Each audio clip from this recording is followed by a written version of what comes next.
বিলাটেরাল হাইড্রোসালপিংস।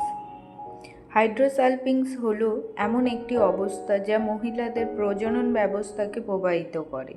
এই রোগে একটি বা উভয় ফ্যালোপিয়ান টিউবে তরল জমা হয় এবং ব্লকেজ তৈরি হয়। হাইড্রোসালপিংসের লক্ষণগুলি হল অস্বাভাবিক যোনিস্রাব, অনিয়মিত মাসিক, সহবাসের সময় ব্যথা, পেলভিক ব্যথা, বন্ধ্যাত্ব এসব লক্ষণ দেখা যায়। হাইড্রোসালপিংসের কারণগুলি হল পূর্ববর্তী অস্ত্রোপচার, সংক্রমণ, pelvic inflammatory disease, tuber ligation, endometriosis এরকম আরও অনেক কারণ দেখা যায়।